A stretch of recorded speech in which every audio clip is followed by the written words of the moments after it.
And Savio, when the conversation should be directed towards India's fight against terrorism and garnering support of the world in fighting Islamist terrorism that has United States that was brought to its knees on 9/11. We talk about the London tube attacks, we talk about the Madrid attacks, the Germany attacks.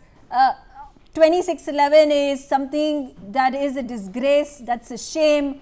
The fact that Hafiz Saeed continues to be in Pakistan is something that India has spoken about time and again. But the conversation again gets limited to Shashi Tharoor's comment where he says that India for the first time breached the LOC to strike Pakistan in the surgical strikes.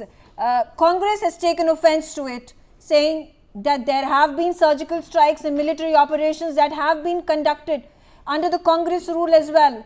But they have been classified information which was not privy to public discourse. How do you react to it?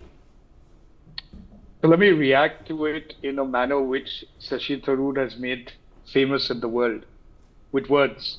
The Congress, in a state of internecine discombobulation, finds itself perturbed by Tharoor's peripatetic peregrinations and his penchant for perspicacious pronouncement.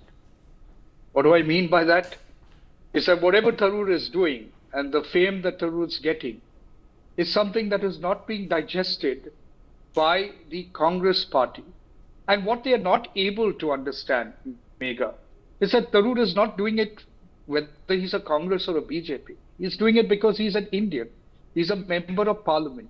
Unfortunately, in this country, and politically speaking, political leaders are seen in their positions of member of parliaments or MLAs within an assembly as belonging to a particular political party.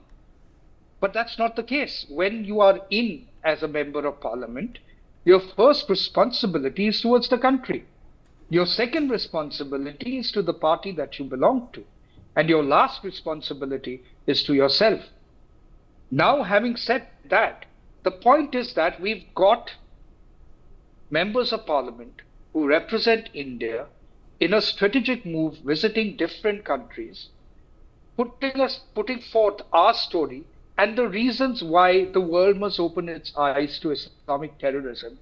And the country which is promoting terrorism, which is harboring terrorism, and which is allowing for terrorism to continue to grow. It's the only stable economy that they have, which is terrorism and the export of donkeys. But having said that, why should the Congress be upset about Shashi Tharoor? Is it because he's gaining that recognition, representing India? If that's the reason, then I think it's very shameful on part of the Congress to actually feel that way. Unless you think that the Congress is that Tharoor is probably getting closer to the BJP and probably moving to the BJP. That is something that only time will tell. That is for Tharoor to decide and BJP to decide, and Congress to understand that maybe it cannot hold on to its people for whatever reasons they wanting to leave. Maybe they just don't find leadership in the Congress. But at this point of time, Shashi Tharoor is representing India. He's not representing the Congress maker. So why should they have a problem with him?